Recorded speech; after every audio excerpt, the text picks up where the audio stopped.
he was for the young people. He was for the unknown, the little guy, Yeah. He was always trying to help that person there. Welcome to episode 46 of the Bass Shed Podcast. My name is Ryan Roberts.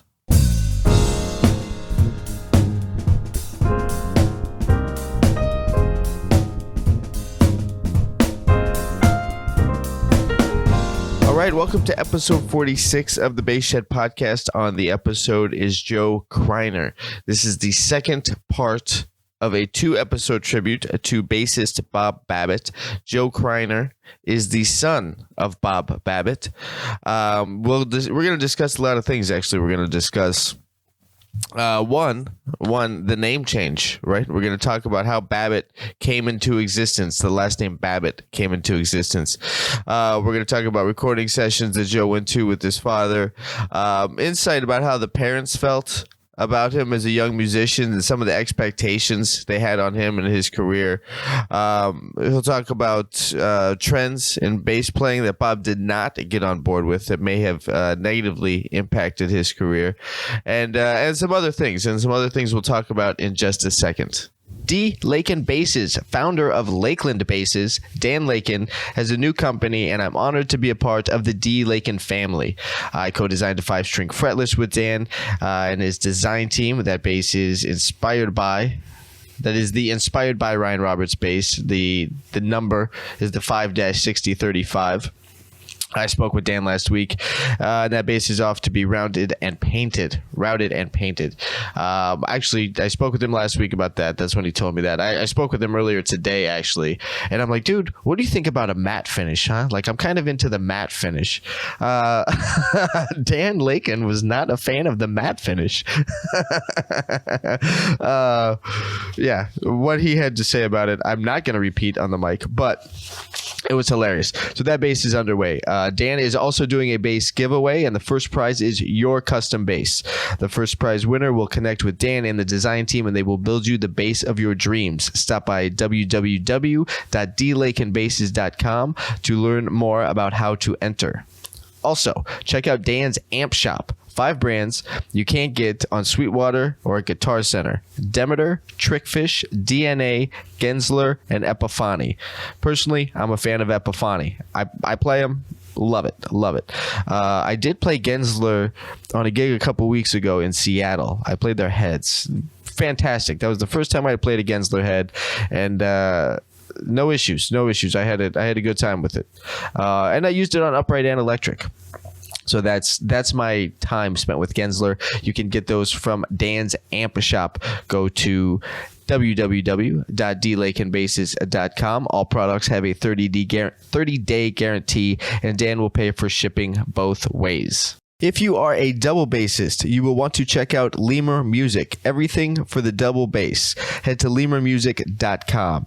I've been a customer of Lemur Music since I started playing the upright, and I'm honored to have partnered with them. I'll be sharing more about that probably on the next episode. Later this week.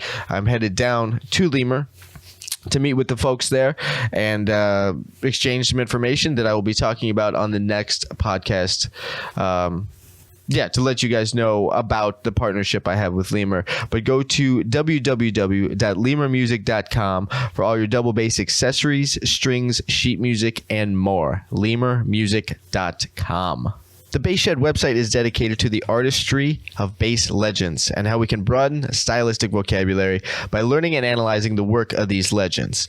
I also get emails regularly about folks wanting to study privately with me. So if you're not quite into doing the transcription thing, although I'm a big advocate for it, honestly, I transcribe a lot. That's kind of the nature of what's up on the website right now. Is just the transcriptions and all the analysis of it. But if you want to learn some other things, some technical things, some theoretical things, some conceptual approaches to improvising, shoot me an email at ryan@thebassshed.com. I am offering a free trial lesson with every lesson sign up. If you're not feeling it after the trial, all good. Let me know, and I will reimburse you for the lesson that you did sign up for. But hit me up at ryan@thebaseshed.com. Let me know what you're working on. Let me know what you'd like to be working on. Or you can visit thebaseshed.com/private-lessons. As I mentioned on the episode is Joe Kreinar, the son of Bob Babbitt. We're going to cover some things with Joe about Bob and about Joe's upbringing with Bob as a father. And again, I want to thank Joe and Chuck Kreinar for taking the time so that we could do this series of episodes and do a tribute to Bob Babbitt, who is one of my favorite bass players, and I really hope that the family is pleased with how these interviews came out.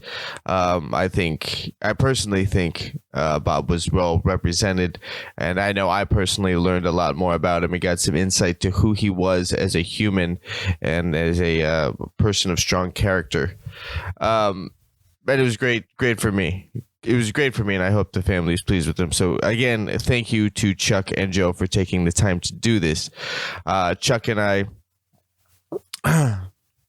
Joe and I will discuss some things. Again, we're going to discuss about how the name Babbitt came into play.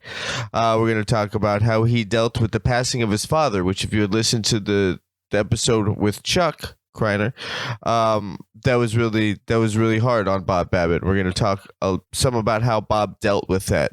We're going to talk about the story of Bob Babbitt and the signature bass that he was kind of in the works with Fender that never saw the light of day. Bob Babbitt never ended up with the signature bass with Fender.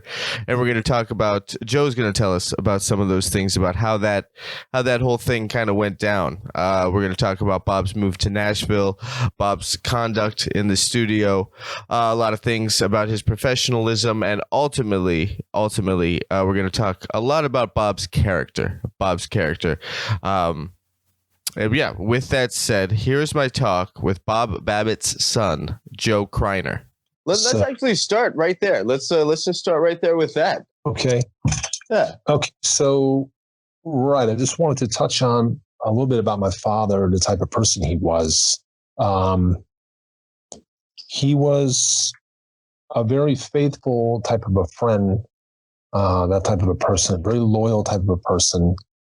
And he was devoted to his fellow musician more. Mm-hmm. And that was his life pretty much. So he was, though, focused on the young guys, the new guys. He was always trying to help those guys get going. Yeah. He was really good that way. Nice. Did it, right. What do you assume it to be that he was always looking out for the, not the underdog, but the person that may get looked over if no one spoke up on their behalf? Was there someone in his life that did that for him? Yeah, I think it was his family there where he came from. He was the oldest of 4 kids. That was kind of built in him that always way. Taking that big brother approach, right? Right. Yeah. That's what he was more. He was like a big brother figure with other musicians. He was always like, I remember seeing him. I've read a lot of write-ups about him, other musicians saying that he was like a big brother figure. Yeah. So that was just in him. He had that, the oldest always has that built-in leadership, like that was just in him that way. Leadership and supportive. When I think about my big brother, my big brother is very supportive in a big brotherly way. And I think you're right. I think all firstborns have that characteristic. Right. Yeah. Right. So, back though, when he was young there as a teenager, his dad put up sheetrock. He was a blue collar worker, and he worked with him at times in the summers as he was going through high school. And his father had a very strong work ethic, and he instilled that work ethic in him. Sure. So that just kind of went out, with him. He had a drive in him. It was very almost intense. He had such a drive in him, my father. He was always ready. He was ready to rock, man, every day. Right. So.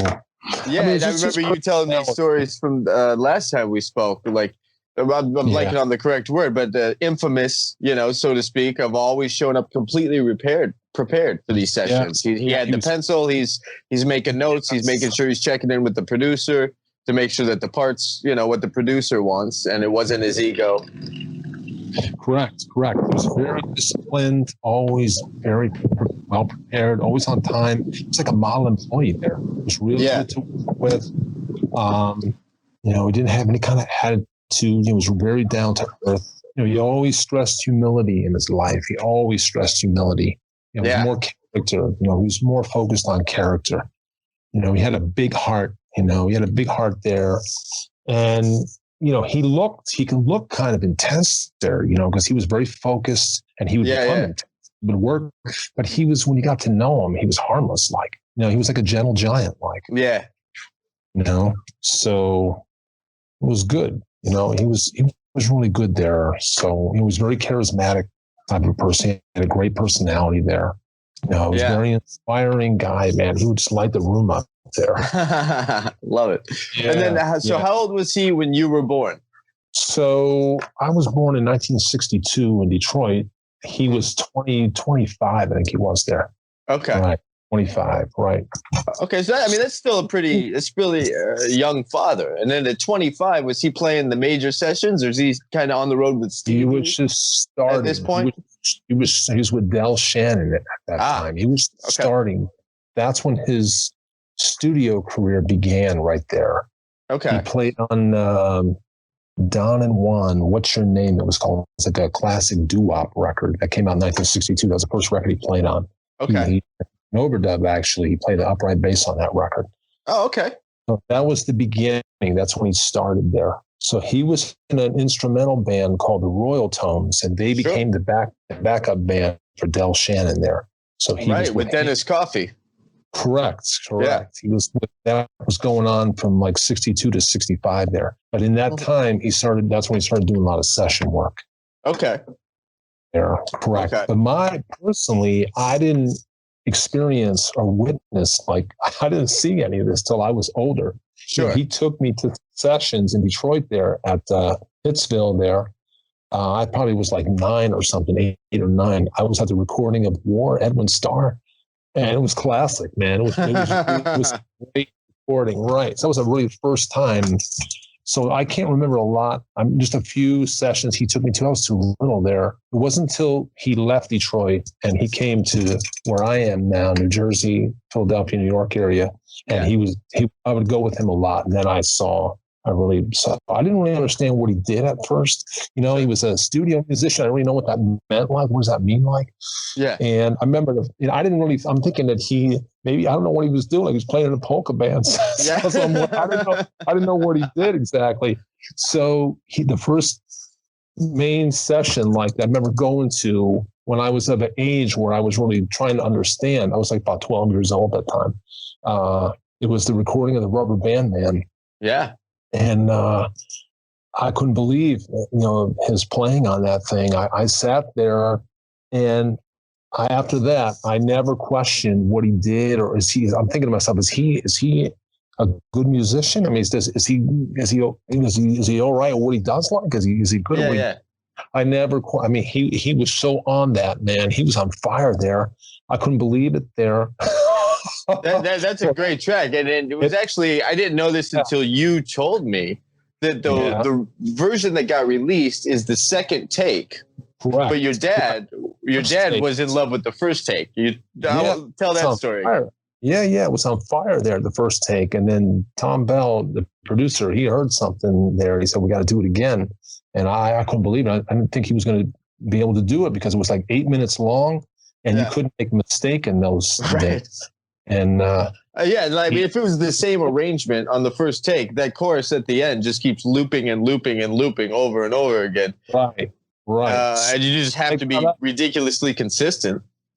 Yes. Yeah. So when it got up to like the 3-minute mark, I was holding on, thinking he's going to tire out. He's going to fall off here, but he didn't. He just kept, and it was awesome there. And that was the take there. I couldn't believe it. But after that, I just, him as a musician, man, I just respect, I just was blown away by him, and he was the kind of person where he never carried himself. He never spoke of himself. Very humble. And people from Pittsburgh are like that too. That's part of his background.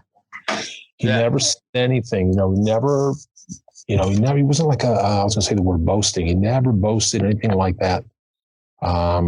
He wasn't like, he never would try to show anybody up like that. He wasn't like competitive that way. Only if somebody kept coming with him, then eventually he'd go back. He wouldn't carry him that. Yeah, he was really cool there. And I remember you having stories about that I want to come back to with the story with Jamerson and being frustrated about the studio. But the humble nature, I want to stop and talk about this for a while. I mean, I think that's probably, I'm going to assume, very much connected with the blue collar family dynamic that he came up with, because the blue collar working class they're not showmen, necessarily by nature. I come from a blue collar family. My dad worked construction. And so I can understand and identify with a lot of that. Right. More just you're building a sense of responsibility there as a person, as an adult, I was going to say. Yeah. So that was instilled in him, and that's how he was. He worked hard. Anytime he was called, he would go, and it was good there. He was really good there. At what age was he working with his dad, your grandpa? What age did he start doing that? Probably 14, 15, 16, 17 years in there. Right, right. So, it's kind of sad, in his life, just looking back at his life. I was kind of reflecting here, thinking about this time here with you a little bit more than when we talked, last week, the other day there. So his dad wanted him to be a classical upright bass player. Okay. So at age 14, that's when he started taking lessons, classical lessons. He knew his parents, they were singers. Yeah. They knew some of the players in the Pittsburgh Symphony. So they set him up with lessons from one of the bass players from the symphony there. Okay. So he was into it, man. He was on it there. So for 1 year, he studied with this guy, and he was doing really well. But then he discovered R&B music at age 15. And he was so into it, there. But he didn't want his parents to know. So we kind of hid that from them. He would go, when they would go to sleep at night, he'd go in the kitchen and he'd put the radio on and play along. Right. So, but he took to it, he's very disciplined. And one thing too, in those years there, maybe his brother, my Uncle Chuck, told you about this, that he would carry this bass, that upright bass, to school every day. Yeah. And in that area, there's a lot of hills in there. It's about a mile walk. I went back there in 2019. I checked out the area where he grew up there.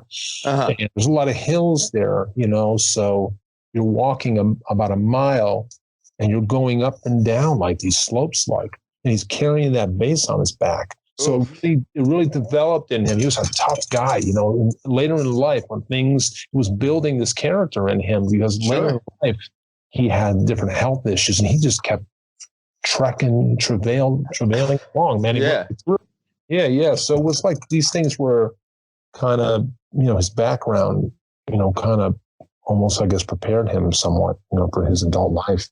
Yeah. I mean, not that you want that to happen, things that happen, but when things came, adversity, he would face it head on and just like, okay, we're dealing with this. Correct. And then, so those were his early influence of studying the R&B music in the kitchen and learning from the radio. What would he listen to around the house? Like when you guys are just at the house, what music was on in your house?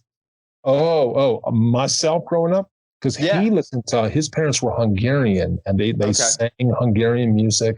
Sure. And listened to Hungarian music in the home there.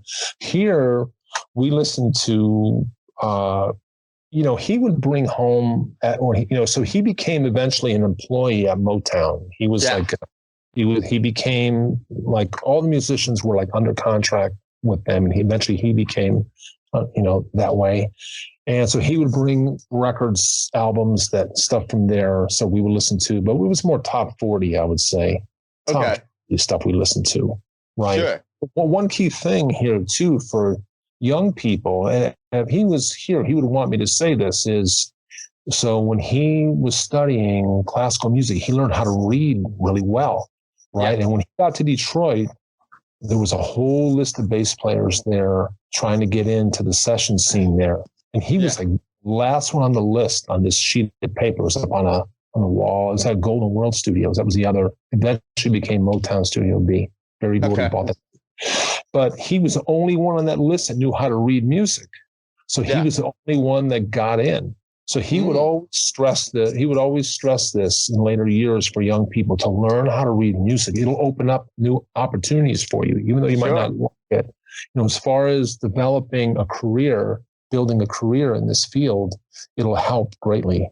And I mean, I think I always stress reading a lot to students and people, even when they're just starting out, because, and maybe your dad would identify with this and agree with this, that because it is a language, it's not only necessary to speak the language, but communicate the language in all forms, which is writing. We speak English. You and I are speaking English right now. We can also read English. Yes. So I think it's just another way to know the language so that you can communicate ideas. Yes. And I always remember when, he would take me with him. At this point, maybe I was 13, 14 years old. He would always, when they were running the tune down, he would be studying that chart, and he'd always be making notes and asking questions. He'd always have a pencil, making notes on that chart all the time, making sure he had his part right. Every time he'd be doing that. There's a couple of pictures I have with him, with a pencil in his hand, with the chart there. It's pretty amazing. Oh man, I'd love to see him. The story I wanted to come back to when we were talking about that a second ago, unless someone challenged him. I think you know the story I'm talking about, so I want to let you tell it. Yeah. So when he started working at Motown there, this is like 67. He was hired for a session, and Jameson came to the session and said to my father, "I'm on this session." And he had a gun. He had a gun with him, and he pulled the gun out, and my father said, "Okay, I guess you are like," and he started to leave. The producer, the arranger producer said, No, you stay. You're on this session here, Babbitt. And Jameson threw everybody out of the studio and said, "Come on, Babbitt." And they had like a bass. They were going back and forth like a bass off kind of a thing. So, but after that, they became really good friends. They would hang out together and talk a lot. They did a lot of sessions together, 2 basses. Psychedelic Shack, Temptations, Psychedelic Shack. There's two basses on that, right? Jameson's playing the straight bass, and my father doubled an octave higher. He used one of those, it's called the Fender Blender for the bass. It has like a buzz type of a tone. Yeah, it's doubling the part, the main part. So they did a lot of sessions like that together. Right. Oh, cool. Right. I was actually unaware of that. What are some other tracks that they were both on? Well, I think it was more with Norman Whitfield's recordings there. He did all the Temptation stuff. Okay. Undisputed Truth. I can't remember. I mean, I don't know some of the other stuff there. Those were the main artists, though, that he did there. Yeah. There came a point where Jameson, whatever happened there on a personal level, he wasn't doing as much there, like 1970. And my dad started to do most of the stuff there for about 3 years there. But like I was sharing earlier, my father, he was so down to earth. He was not the kind of person. He was like, he would befriend you, he wasn't the kind of person that would just give you a hard time or something. The only time he was like that, if he was with someone that he was another musician that he had a friendship with, and somebody was giving his friend a hard time, then he would go over to that guy and try to stop that guy from doing it. Right, that's the big brother. Yes. I mean, I think about, one thing on a personal level I will share with him is, so his dad wanted him to be a classical upright bass player in the symphony, him to play in the symphony. So, I mean, he got really into it there. He was named, then I'm kind of like plugging, throwing something out. I don't want to make this sound like any kind of boastful way. He was named to the All-City Junior Symphony in Pittsburgh 3 years in a row there. Okay. And through his high school year. That's not boastful. That's factual. It was a strong thing.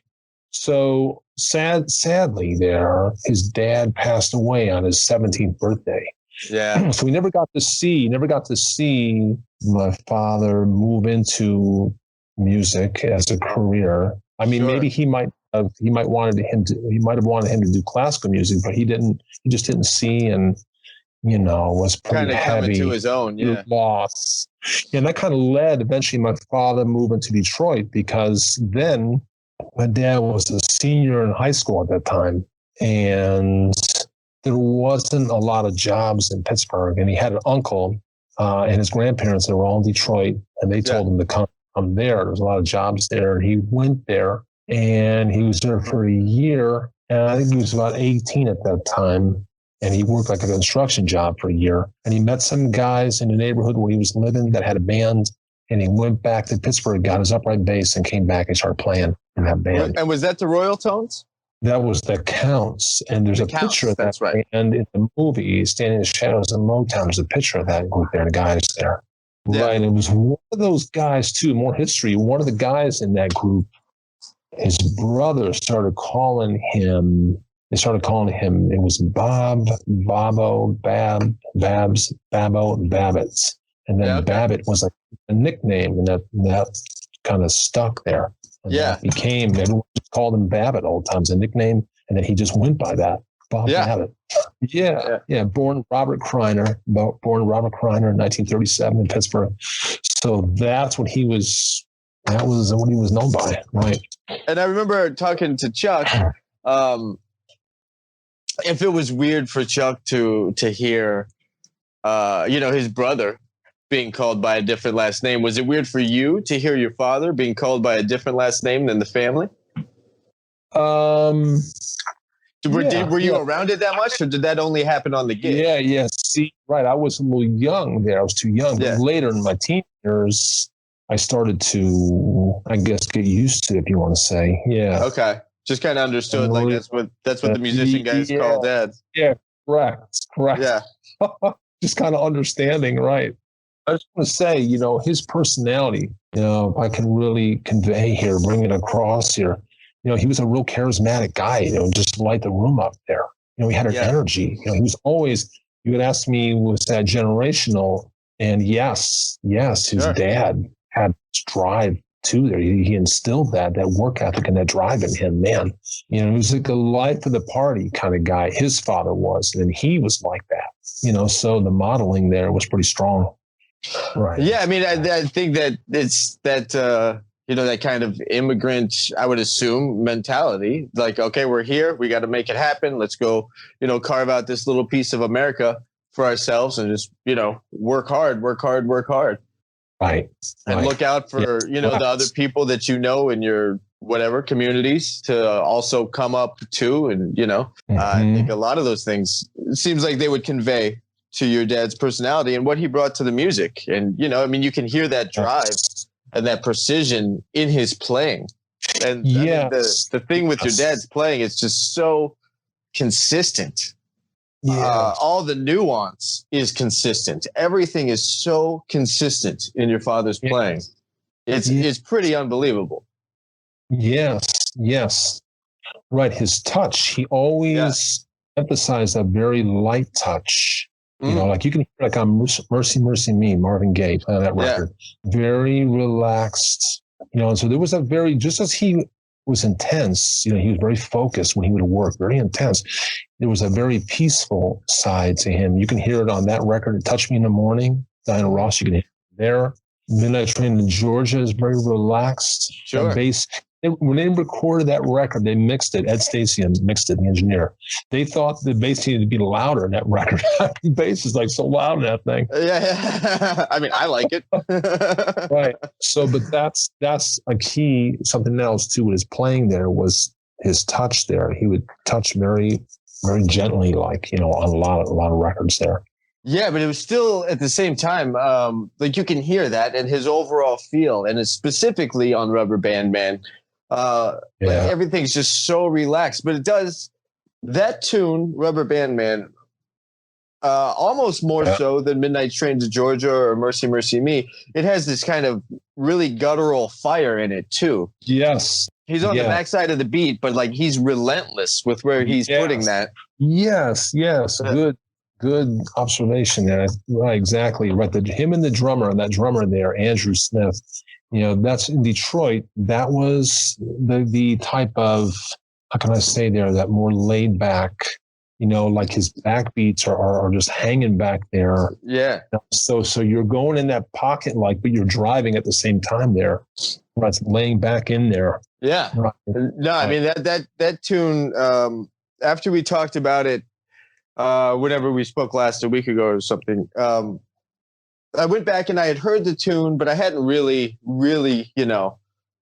spent some time with it, and so I was transcribing it, and I was blown away by it. Like, man, how did I not recognize this feel? Yeah. This feel is insane. And to the point of it made me understand some contemporary guys in a new way too. Like I listened to Pino Palladino a lot. Yes, and I always kind of equate Pino to being, just coming straight from the Jamerson school.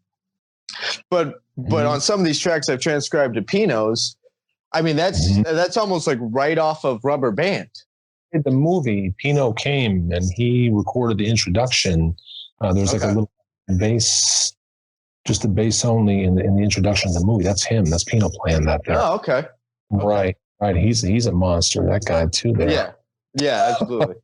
Yeah. So my dad, you were asking about different things, personally growing up with him or just in general, he never, I saw him up close. He was very humble. Like I said, he never spoke of himself. But, I always saw him. He never felt valued. It was really sad there, because he was always in the shadow of Jamerson in Detroit. So on the Marvin Gaye album, What's Going On, that was the first album that they gave the musicians credits there. Marvin Gaye. That. And this is by the time at this point they're on contract, right? They're not just. Yes. Yeah. This is 71. So they recorded 5 tracks on that album with Jamerson. What's Going On was one of them. It was in, I think it was June of 1970. And Berry Gordy didn't like the lyrics. He didn't like the theme on the album. Right. So he didn't like that it was kind of an activist thing. He wanted to keep it more commercial. Yeah. Correct. And then the A&R guy, the main A&R guy, Harry Bulk was his name. He went and put out What's Going On without Berry Gordy knowing. He just went and did it on his own, and it started to broke out, sold a lot of copies. So they needed to now put together a full album. So they recorded 4 new tunes. This was now March of 71. So 9 months went by there. And my dad did those 4 tunes. It was Mercy, Mercy Me, Inner City Blues, Right On, Holy, Holy, those 4 there. Yeah. So that was the beginning. But he never, it was sad there. He never felt valued, like he just never, no one ever, I don't know. It was terrible. His whole life. How did this change his, because rewinding in our conversation right here, he wasn't jealous of Jamerson. Him and Jamerson became friends, but now we're in 1961, summer of 70 and 71. Yeah, 71. Right. And now your dad's understanding that well, what's the deal? Your dad's getting a little frustrated by it. What happened in those years? Was it just too much of being looked over, or thinking that stuff he had played on, everybody just assumed it was Jamerson because it was Motown? Yeah, correct. I mean, it opened things up a little bit more for all the musicians there when they started putting credits on the albums. But, I guess when he left there, it helped him as far as continuing his career, going into a new area. But he just never, he just never really felt but a lot of that too was how, where he came from. No one knew anything that he did, because he never said anything to anybody. Right. No one never tell anybody what he did. So, right. Yeah. A little bit of a double-edged sword there, but I mean, ultimately it's better to stay humble and have integrity, I think. Yeah. It seems like your dad agreed. Yeah. But that does backfire. That's the adage, nice guys finish last. That's kind of some of that. So there's I wouldn't call it a downside, but there's a fallout to it. There's consequences, I guess, for those decisions. Right. I remember when he moved to Nashville in the 80s, 86 it was, he had to put together they termed it as a reel, copy of little piece. He did a little resume, and he never did that. He felt uncomfortable doing that, I remember. because he didn't like to talk about himself. Like he just wasn't. Yeah, he just wasn't that way. Like but you have to a little bit in trying to generate work for yourself with something. I remember one time he came home and I said, who did you work with today? I asked him. He said, I did a session for Diana Ross. Richard Perry was a producer. He never would say. You have to ask him. You have to really get it out of him. Right. Having a father who's playing with all these, he got his big break with Stevie and touring with Stevie, and Stevie brought him into Motown as a session guy. And having that upbringing for yourself, did you get into music? And if so, at what age? And how did you pull from some of those resources that your father had? Yeah. I mean, so I started playing the drums in my teen years. I was into it there. I was so into it. And he got me on some sessions with him after I got out of high school. I was really getting into it there. And that's when drum machines came out and knocked out. That was like in the early 80s. It knocked out the live drummer there. So I started I started focusing on the piano, like more like songwriting. I got into songwriting more. And so, I kind of went a different direction. I wanted to follow in his footsteps. I wanted to do what he did there. I wanted to be a drummer, but everything changed. And even in that time there, everything changed for him. That's when everything went to synthesizers at that time. And so what year we're talking early 80s, like what? 82, 80, 83 in there? Right. And at that time too, with the bass in the New York area, everything transitioned to playing with your thumb and popping it. The strings. And he wasn't into that, man. He didn't think that the bass was to be played that way. And he never really got into it. And it really it negatively affected his workflow there because everything went to that. Everybody wanted that. Sure. And Jamerson was the same way. He didn't play that way. He didn't think it was right for the bass. Yeah. Well, I mean, I think both of those guys being upright players first. Correct. That's I don't know too much about. I know Jamerson played jazz and he was an upright guy first. I don't know much about his classical training. But your dad having a classical training and its technique is very standardized. The technique is going to be something like you play it like this, so that you can focus on other elements of musicality and phrasing and stuff.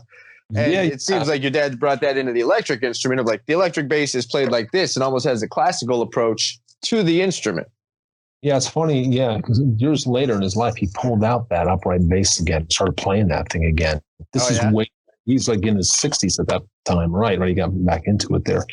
Right. But he was more, my dad, he was very musical. He was very melodic there. His parts, you can hear Robert I know. every kind insane. of people. Yeah. So he played the piano and he would work on writing music on the piano a lot at home. That's what I remember with him. He was always playing the piano at home and he wrote really nice music. He never really pursued that a whole lot. He was always focused on his instrument, but he had the gift of music in him. And when he played his instrument, all his parts were very melodic. He worked for this guy in Philadelphia, Tom Bell, Rubber Band Man guy, and they did a lot of projects over like a 10-year period, and a lot of that stuff. Denise Williams, Elton John, they did a little EP on him. Phyllis Hyman, there were a ton. All the Spinners, like 5 albums on the Spinners, all that stuff. You can hear his parts are very melodic there. Yeah, it's just No, that's one of my favorite attributes of your dad's playing. It's this melodic phrase, and Jamerson had it too, but it's a bass line that's so powerful with a big sound and a big drive, and it has fire, but it's also, and your dad more so than Jamerson, was just really relaxed and lyrical. Jamerson didn't have the same relaxed feel. His thing had a little bit more fire all the time. Yeah. Even when he was playing melodically, it had more fire, and it wasn't quite the same it wasn't relaxed to the same degree. Correct. Yes. Oh, that's good. I just remember growing up. I mean, it's not something, as far as sharing this, it's healthy. He just, that day, every year on his birthday, he dreaded that day. He couldn't wait for that day to end it was a terrible day for him because of that. What happened, his dad passing away on that day. So I never saw him enjoy his birthday into my 20s. He never, that day, couldn't wait for that day to end. That was really sad there. So it was terrible. It speaks more to like just his heart, though, to be still having such a big heart towards his own dad that, and still grieving his father and the impact and the weight of that loss. So it's not, I'm not at all trying to frame your dad as like being this, curmudgeon-y, bitter guy. I think it speaks more to like he still felt for his dad so much. And I mean, even when I was talking with Chuck and still seeing Chuck tear up when he's talking about the bass solo on Scorpio. That whole family had just these big-hearted people it's all just warm and they just want to hug everybody all the time. Yes. And their sister, she was really good there. She passed away in 2000. And when she passed away, man, my father took that really hard there. Oh man. And then what order was she? So it was your father, then Chuck. Yeah, then her, and then the youngest brother, Ed, was the youngest one. Who was another. Okay. Right. So he had a big heart, my dad. He just had a heart, that man. And sometimes he didn't verbally express. He would more do things. Like he would do things for you there. That was more his way of expressing. He would try, verbally. He didn't really fully maybe say, but you could see, though, you could always see there he would try. Yeah. And I think those things are generational, about, being really open and emotionally aware and feeling comfortable to share all that stuff. I think that's maybe some progress society and culture has made relatively recently. But coming from the generation your father came from, what year was your dad born again? 37. 37. Okay, so your dad was 12 years older than my dad. Right, correct. So he just had his personality there. He was just like he was like a person of influence. You have to see, he just was very, charismatic. He was the kind of person where he'd come in the room, walk in the room, everybody would gravitate to him automatically. Right. Now, getting all this attention, like that scenario, he walks into a room, everybody would gravitate to him, but he's a humble guy and doesn't want to talk about himself or, really, he's not seeking the attention. How would he respond to that? He would give back. He would give to them. He was like there for them, to them. Yeah, pouring into people, Sure. He was good. I was sharing the story with you when we talked before on the phone, where Fender wanted to make a signature bass for him. I remember this was I think this was like 2010. I think this was in there, and they asked him when Jameson was inducted into the Fender Hall of Fame. I think it was 2009. There, they asked him to induct him, to give the speech, So he went there. That was 2009, and that's on YouTube. There, it's pretty good there too. Oh, cool! I'm gonna have to check that out. Then after that, they wanted to make a signature bass for him. He went to the factory. I think it was in Mexico. They got everything together, the specs, whatever, the design, and they wanted to charge a lot of money for that thing, like $3,000 to $4,000. Yeah, and he said, What if somebody like a teenager, a college student wants to buy this? How are they going to afford this here? Let's charge like $1,500 or something. Right. 100 and 2,000, and they wouldn't do it there. They wouldn't do it, and the whole thing fell apart eventually. Man. And that happened. Yeah. So that's how he was like that. And then I love your dad's perspective on it, that he's looking out for other people. Again, that big brother nature. What was his reaction when Fender said no? He was pissed. Of course. And did this snowball? Did this continue the snowball idea of being overlooked? Because you and I spoke about who the bass went to and who they released, and we don't need to say names here, but you told me who ended up releasing a bass with them kind of instead. Yes. And then that's just kind of another notch on the post of being overlooked. And it's, Yeah, kind of like that. Right. I mean, I think with me, it got to, for years, I saw that. I almost couldn't take it anymore. You want to give him like a big hug there. Right. Oh, and it just, it's just, it wasn't, well, that was the key thing. I think at the end, though, when that movie came out, he started getting so many calls for different projects. Phil Collins contacted him, Rod Stewart contacted him. Sure. Peter Frampton, Annie Lennox contacted him at the end of his life there. She wanted him to do her next album at that time. That was 2011. And that's when he was diagnosed with cancer, and it never happened. So, but there were a lot of artists reaching out to him. He all of a sudden now he's being almost recognized, like, like 50 years, nobody knows who the guy is. But it's great that he got that while he was with us. I think. Right. And it wasn't after the fact, where he wasn't around to experience it. I'm glad he got to experience. And even that recording with Phil Collins, they did a lot of the old Motown tunes. So he got to revisit his own kind of career there at the end and get this new dose of recognition.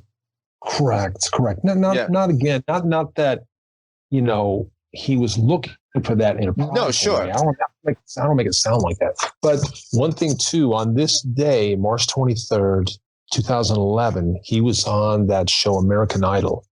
Right? Really? Had him up there. It was 9 years ago today, and that was crazy. That was the last time he played. Oh man. Performed live, like. Right. I didn't even know that. When we set this up, I didn't know that. Did you know that? I mean, obviously you knew that. But, yeah. That's crazy. And I'm so happy it worked out today then. This is fantastic. Yes. Yeah. And at the end of that performance, so he kind of accompanied like two singers there, two of the contestants. And Randy Jackson at the end of the one contestant, he introduced him, and then he brought a really strong word about my father, and the place was applauding. Oh, and that's fantastic. When it was done, he went back into the dressing room. Like no one was there. Like tears were coming down. He told me this. Oh man, it was really powerful there. It was really good there. So that's great. Yeah. And he knew your dad had already kind of come to terms with that was going to be the last performance, right? Well, no, he didn't know that a month later he was diagnosed with cancer. Oh, it was a month later. Okay. So that just happened to be the last performance. Correct. I see. The love that came into his life there, the love that was flowing there was really strong there. Good. Right. Good. So yeah, it was a great thing there. Good. And it sounds like he was really just embracing it and didn't have this mentality of it's about time, because there's that perspective that people could take. Well, like, it's about time I get recognized for all the stuff I've been doing for 50 years. But it sounds like he just received it kind of open-handedly, and again with a big heart and just was thankful for it. Yes, correct. Yeah. And now going back to Phil Collins, talk about your father's bass and Phil Collins. Yeah. So Phil wanted to make those recordings as close to the original recordings as he could, the sound. Yeah. So he wanted my dad to play that bass that he used back in Detroit. And he still had that bass, and he used it. He used that bass on the recordings. And after my father passed away, eventually he bought that bass. Built it. Yeah. It's the Alamo, or is it World War I that Phil is a big artifacts guy? Yeah, the Alamo, right. Alamo, yeah. And so I love that he extended that into music history as well. Yeah, he was great. He really took good care of my father. Man, he took such good care of him there. Right. It was good. Just in every regard there, he took care of him really good there. For as much as you've looked back into your father's career, do you think some of these accolades, I guess, and kind of praise, recognition that he got later in his career is because of the simple things of him getting record credit? Because the record industry back in the 60s was so kind of happenstance, Yeah. Like they're just recording everybody hoping to get a single. And the music industry was definitely not what it was by the time he's working with Phil Collins. Right. Yeah, I would say the answer to that is yes. Definitely attributed. Definitely, all the guys, it definitely helped there for him to receive, an experience. Yeah, because at the end there, they were, he was receiving all kinds of things that were coming. He had all kinds of awards and, man, just tons of stuff was coming there. That's awesome. Where are those now? Do you have those? Does the family have those? Are those in museums, or where are those? No, our mother has all that. Right? Okay. Right, where's she at? She's in Florida. She's in Florida. Okay. So yeah, Phil has the main bass. The guy at the Musicians Hall of Fame, Joe Chambers, he would like to bring that bass over to where he is, but I don't think that's going to happen unless Phil passes away, whenever down the road. Then sure, work something out like that. Yeah, I mean, I like the idea of Phil having it personally as a bass player, because I like it being in the possession of another musician, and it's not institutionalized. It's like it's hanging in someone's house who worked with him. Like there's a connection there to the instrument and the people that means. I think it has a lot of value. Yes, I think the relationship that my father had with him, it really was strong there. Phil really took to him. It seemed like more than the other guys because he had that personality. He was a big guy. He was a big guy in his appearance. Man, he's about 6'2". He looked like an offensive lineman, like a defensive right. Big guy, man. So it would just that would kind of draw you to him a little bit. His size there, sure, just the way his presence, right. He was real cool there. You wanted to be around him. You wanted to be, there was like an excitement. He'd come in the room. There was like an excitement that would come, he was on fire. I remember he had a good relationship with Robert Palmer, singer from England, and I saw them two together in a room. They looked like brothers. They were like brothers together, and very high energy. Very powerful men there, man. Very strong. Jeez. Right, both together. So he just was that way. He had a good relationship with artists there, I remember. And he was just he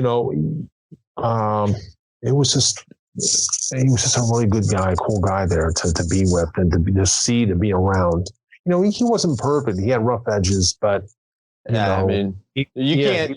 Everybody does, whether they're in the music industry or not. And I can't imagine dealing with it during that time period. Right. I know. And then the corruption just changes the more technology progresses. That's really just all it is. Yeah. I mean, a couple of things started happening in his life that I remember too, and it's I feel it's all right to talk about these things, is that just as he was like a very faithful, loyal friend type of person, he was always there for others. Man, he was good like that. When he would go through something or he went through something, it wasn't like that with him. Others weren't there for him. And that was another sad, heartbreaking thing. So,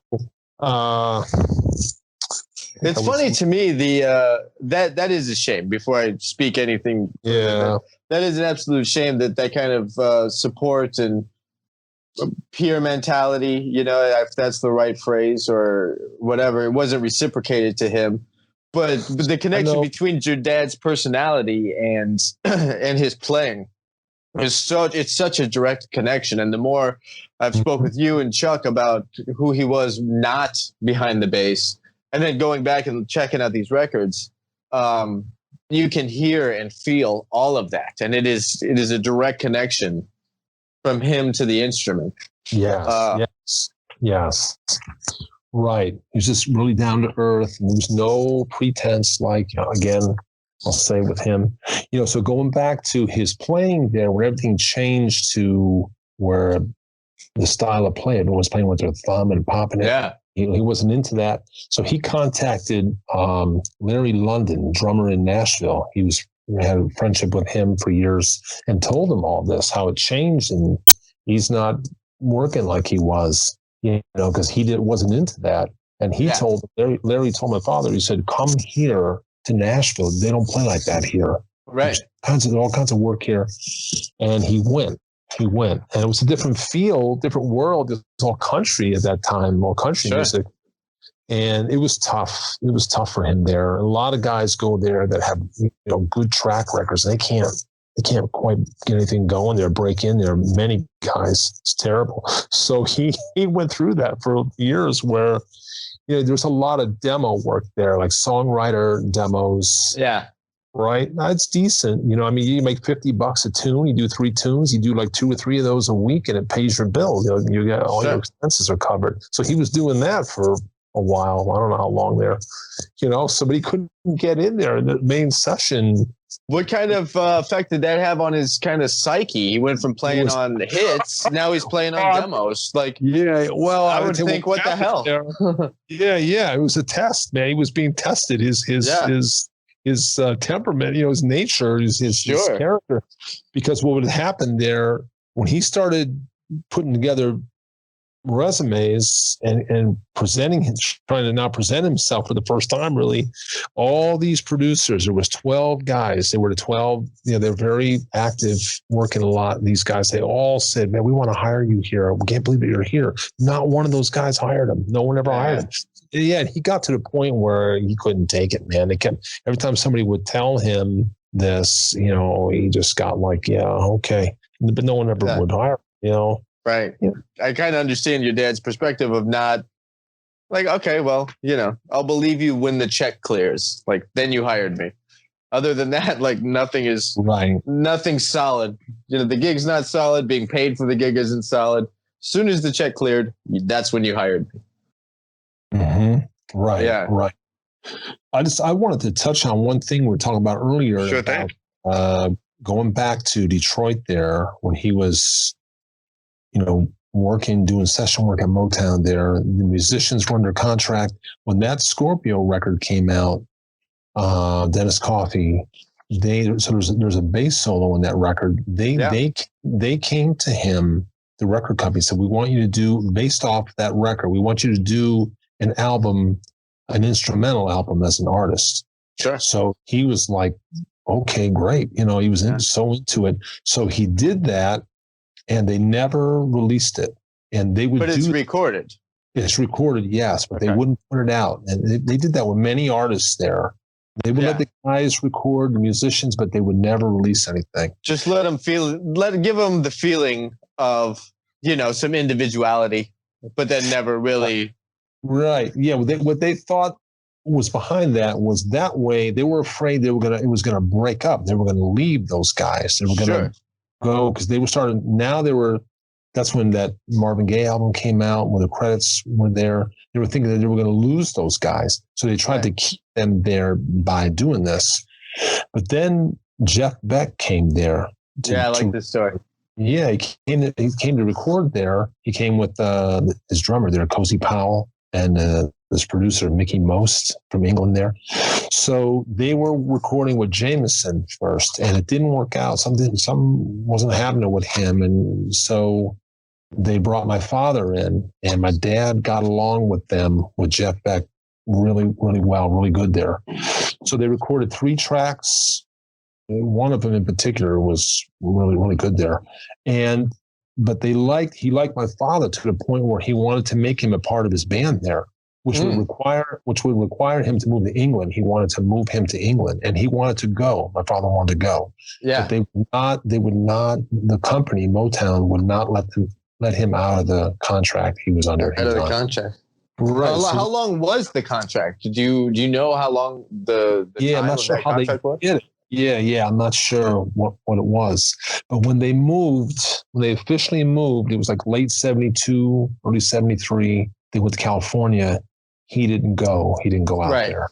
Because he was thinking, he had a kind of a bad taste there because first they wanted him to do this instrumental album. They didn't release it. And then this opportunity came for him to go with Jeff Beck, and they wouldn't allow him to get out. They wouldn't let him out of the contract. He said, I'm not going to stay with this company now anymore. So he left. He came to this area in New York. Yeah. New Jersey, Philadelphia. Right. So, that's where he cut Midnight Train. Yes. Yeah. It actually was recorded about not too far from where I'm at right now. Yeah. Oh, crazy. It's about 5 miles away. Yeah. Oh, that's funny. Right. So how that came about was there was an arranger here in New Jersey that would come there, and he would do string arrangements for Holland Dozier, Tony Camillo.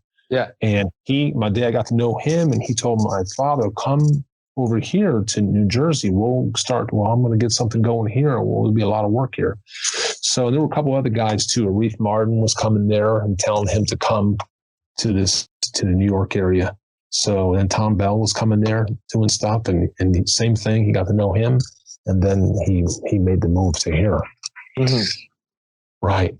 But that's just like another kind of along the way, another little thing of the not recognized thing. You know, he did this thing, he did the record, didn't get the recognition for the record, then kind of didn't get the opportunity to be recognized by Jeff Beck and do that career shift. And yeah, man, I can understand the frustration of just years and years and years of always this thing and always being like, oh, that was you, not James, playing bass, and you know, and then like being anchored by the powers that be at Motown. Right. That's gotta take a toll on anybody. Yeah. Yes. But he had a very positive outlook there, you know, throughout his life. You know, he had a good spirit there, and he just travailed. He kept on going there, and, you know, it was great. You know, I mean, his career was really good there. I look back now and everything that he did there, I'm blown away by it. I listen to some of his records now. I can't believe, you know, these records that I used to listen to, but now many, many years later, I listen back there. You know, Touch Me in the Morning really is one that stands out like that, man. When I talk on the podcast to bass players, and when I've talked to you and Chuck about the music, I'm always curious about the music that was going on during someone's childhood, because I feel like that music is going to play out the rest of their life in some capacity. And one of the reasons this is so special to me to talk to you and Chuck is because your dad was the one playing bass on the music in my house. Like, my mom used to listen to the oldies station all the time. That was always on in the car. So I was always listening to your dad playing with Marvin, your dad playing with the Temptations, your dad playing with Gladys Knight. All those radio hits that are still getting airplay.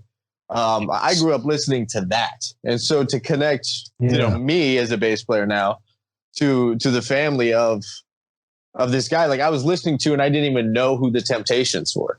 I just knew that's the music mom listens to. And then the older I got and I started researching the records and learning the bass lines and all this stuff. Cool.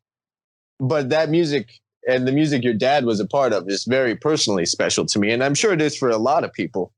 Mm-hmm. It's fantastic. It's fantastic. I mean, I have some personal stories about some tracks your dad played on and how they were the soundtrack to different elements in my life, you know? Right. So every time I hear that track now with your dad on it, that means a lot to me. And, you know, your dad was a part of that. Your dad touched me long before I even knew who your dad was. And I think he did that for so many. That's good. That's a good story. Right. You know, and I think that's cool. And I think it's great that, you know, listen, I'm assuming mostly bass players will listen to this, but, you know, that we get to understand more of who he was. When you really dig into the music, you can hear who he was. But some of these other stories that you shared, that's really cool because it makes sense. You know, it's like, well, he could have been just a great musician, you know, and so many of them are. But to hear that he was like that off stage too, and when he wasn't at the studio, that he was still traveled with the same integrity and humility and work ethic. That's always humility, right? I remember one thing in particular. I had a memory today. Is I was probably, I don't know, maybe at this point I was like late teens, and he was there's some marital difficulties there with him and our mom. And he said to me, he was going to a session. I was going with him. And in a car, he said, when you later in life, when you get married, this is like a fatherly type of, if you want to say, advice type of thing he said to me. Yeah. He said, if things aren't going well with your spouse, maintain, when you go to work, maintain your focus, stay focused. Don't let that throw you off. Man, that's huge, man. That's huge, because that, and I'm sure you can, I'm not sure if you're married or not. Are you married? No. Okay. Any relationship, whether it's when I was married or even dating, like if there's trouble in that aspect of life, it is hard. It's very difficult to not let that permeate every other area. So you can't focus. You're raw. Yes. You feel rejected. You feel frustrated. You feel unheard. You feel blah, blah, blah, because of whatever's happening in your personal life. And it is your dad. I mean, that's amazing advice, because that's real. That's real. Yes. One other thing he told me too, right in line with that, was he said, if you, in your own life, in terms of a music career, if you get into it and you start doing well, financially, he said there could be maybe a lot of women coming around you, and just watch your money. Yeah. What he said, careful, watch your money. That's what he said. I said, oh my. That's all. That's legit, whether you're successful in music or not. Watch your money. Right. So, but he, right in line with that, I saw him that way when he would go on a session and things weren't good at home or something. Man, he was focused. He didn't let it, throw him off there. He kind of just reprocessed and repurposed some of that emotion and put it into music in a professional way, not in showing up late or being angry to the other guys or whatever. Yeah. Just remember, always at the end of a session, when everybody would pack up, he would always say goodbye to the producer or arranger, and he'd wait. Let's say they were working on, something with the track or something. He wouldn't just go in and say goodbye. Like, he'd wait till there was an opening, to a moment where they stopped. He'd stand to the side there, the reverence there, and then he'd wait and he'd say goodbye. Like, man, the respect. It was awesome there. Yeah, it's awesome how he was being very intentional.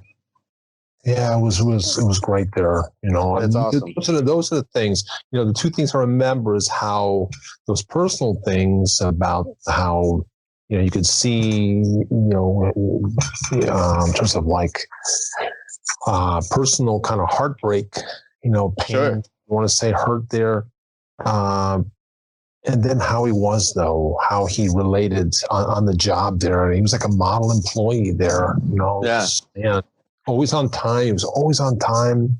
He always stressed and made sure. And, again, he was always very prepared, very disciplined.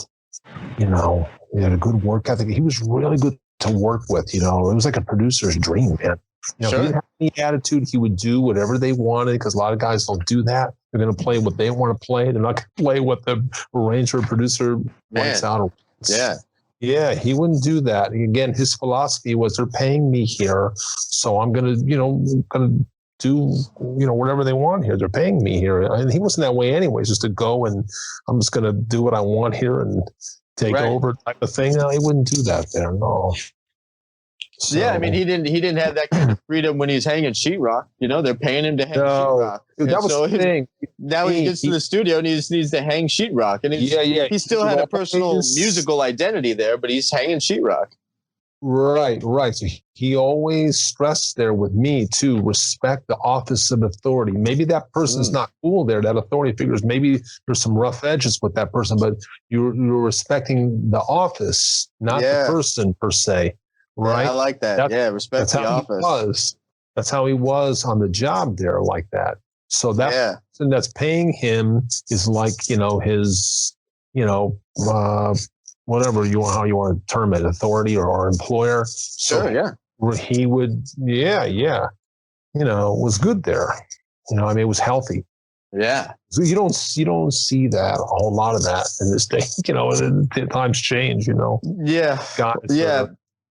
The times there's a lot change. of I think times change, but good character in people defies the passage of time and the change in cultures and this and that, like respectful integrity on time, and ultimately those are all attributes of respect that your dad was paying to the music, paying to the people he was making music with.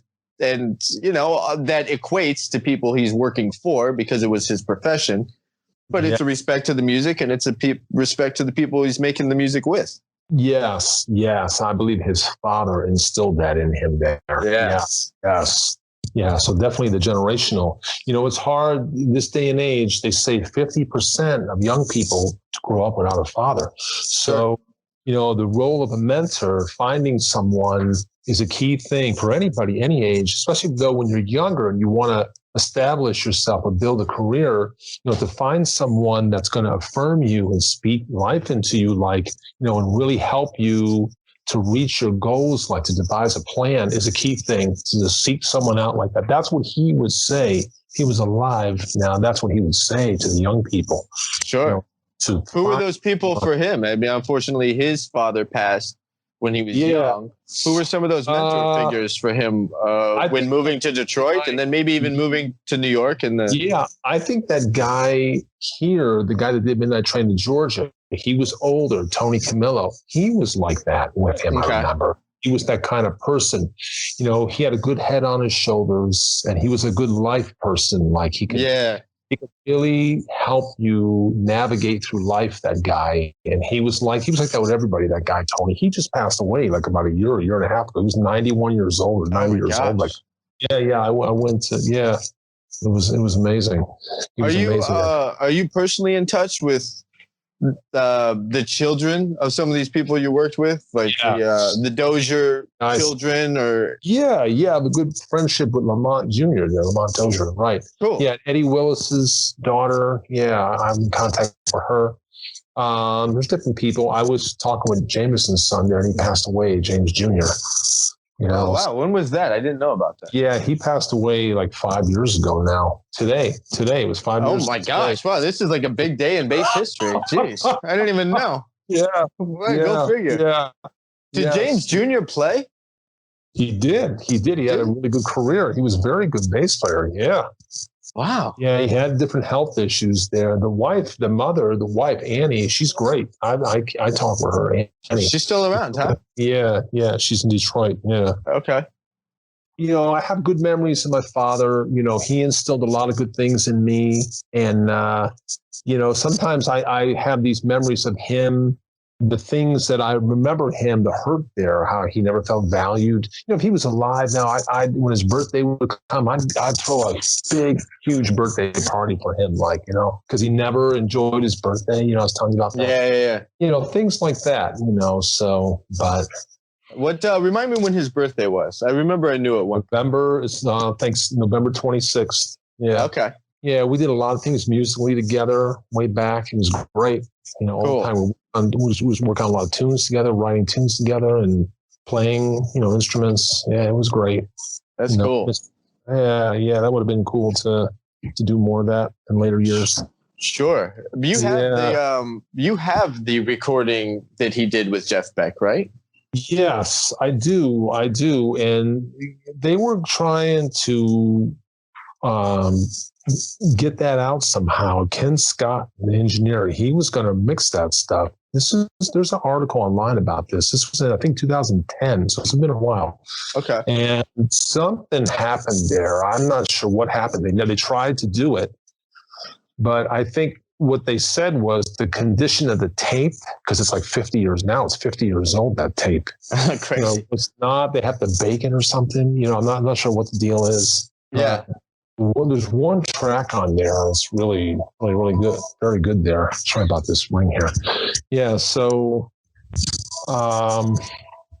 never. Maybe I don't know what the plan is with that. Maybe one day they're gonna pull that out and try to, get it to where they can release it. Some good stuff there. There was some good stuff on there. Yeah, I'd love to hear it. Man, in closing, I had read online somewhere that there was a claim, and maybe we discussed this.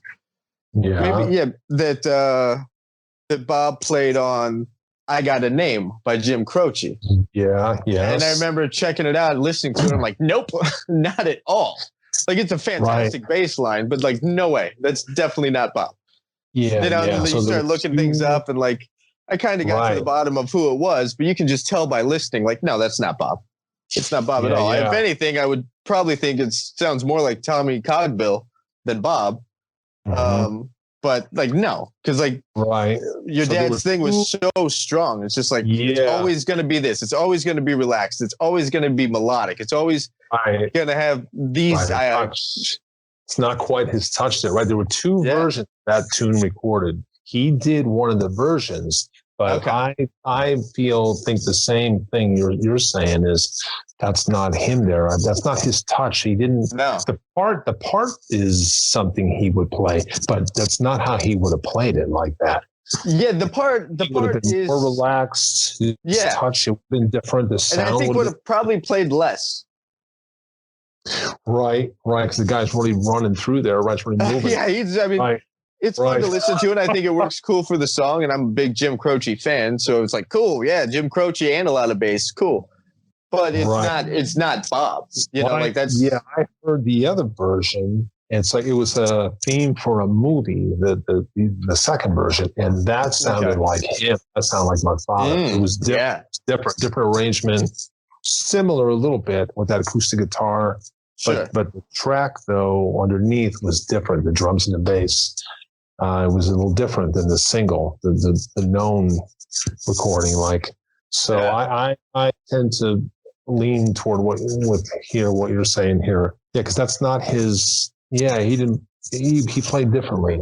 Yeah, it's like those are the words, but that's not the voice. That's how I think about it. Like, those are things he might say, but that's not him. That's not the voice. It's not the same person saying it. I mean, so as far as ones that stand out, I'm just trying to almost like drawing a blank here, is like, those same ones like Touch Me in the Morning, Rubber Band Man, those ones, Norman Whitfield in Detroit, did all the Temptations records. Confusion stood out. That was a good one. Smiling Faces, Undisputed Truth. That was a good one. There was a record he played on there by the group was called Shades of Blue. Oh, How Happy. Oh, How Happy. That was like 67, I think that was. That was a good one there. Oh, wow. That was early on in his career. Yeah. Earlier. Cool Jerk, the Capitals. That's like a classic, that one there. Cool Jerk. So that was a little earlier there. Just thinking about later ones, different records there. Man, War, Edwin Starr, War is a good one. That was a good one. Yeah. The Mama Can't Buy You Love record, Elton John. That was a good one there. Yeah. That was a good one. Yeah, and I like that you brought that up because he obviously gets when we think of him, we think of Midnight Train to Georgia, we think of the Temptations, we think of some of the more R&B, funkier hits, but the Elton Johns and the Phil Collins and like these other aspects of his career that doesn't get the same amount of attention. And he did, after Jimi Hendrix died, they pulled out some tapes and he did 5 tracks, the overdub, 5 tracks on the Crash Landing was the name of the album that came out, I think like 5. And there's a couple on there that really stood out. Peace in Mississippi. It's not on YouTube anymore. It used to be on YouTube. They pulled them all off there. Peace in Mississippi was a good one. Somewhere Over the Rainbow. That's different versions than the ones that were out before. Okay. Those 2. What else there? There was one called Captain Coconut. That was him on that. So the credits had the other guy. He played on that version of it. That's 3. There's 2 more on there. Those are good tracks there. That's some good work on there. Yeah. It was very good work. I'm not sure why they pulled it off of YouTube, all that stuff. I don't know what you think. You think it was Hendrix Estate? Crash Landing is on there. That track's the only one. So that was some good work there. Yeah. There was an album he did. So Robert Palmer used to do a lot of production. He used to produce a lot of different artists, and he would call my father to come in and do work on that, work with him. And he recorded an album on his background singer, BJ Nelson, and there was some good tracks on that stuff. Very good tracks. A lot of that's on YouTube there. Yeah, some good stuff there. Right. So I'm just thinking, there's a lot of good performances. Maybe they weren't hit records, but they really stood out. The performances are really good there. Sure. So, yeah, a lot of good stuff there. Man, that's fantastic. Joe, thanks so much for taking the time, man. I actually have to get to learning some tunes for a rehearsal I have. Okay. So I gotta pull one of your dads. I gotta make sure I'm prepared. I can't be talking about this and show up unprepared. Okay, well, thank you for remembering my father and taking this time. Man, thank you. Thank you. I just wanted to be effective. Yeah, I hope it wasn't effective for anyone listening. The young people to be inspired. Wanted to be inspiring. My father was a very inspiring man, and that's what he would want. He would want the young people to be inspired and to go for it, man. Whatever they want to do, musically, to really focus and just to go for it, man. 100%, give 110%. That's what he would do. He'd always give 110%.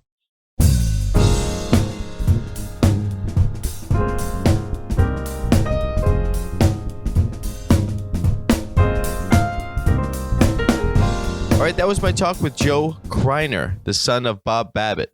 Respecting the office. That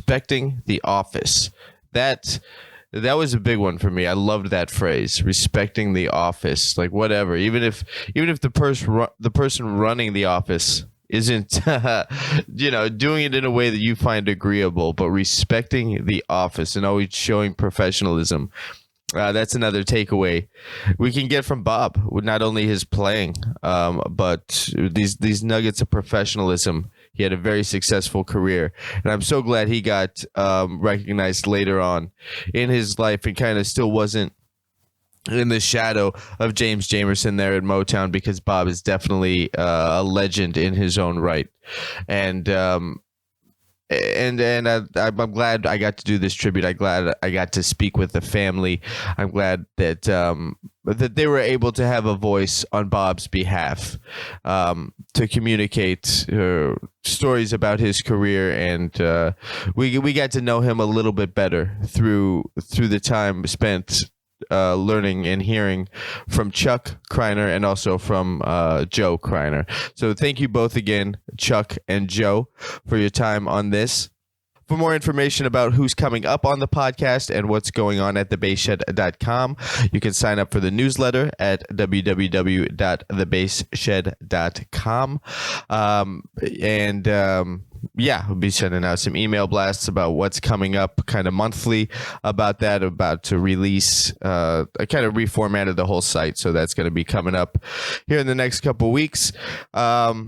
That's about all I got, folks. That's about all I got for right now. You can also track me down on social media, Facebook.com/The Bass Shed, Instagram @The Bass Shed, Twitter @Bass Shed. And I try to stay as active as I can there, Yeah, maybe I could do better. Social media and me don't always get along.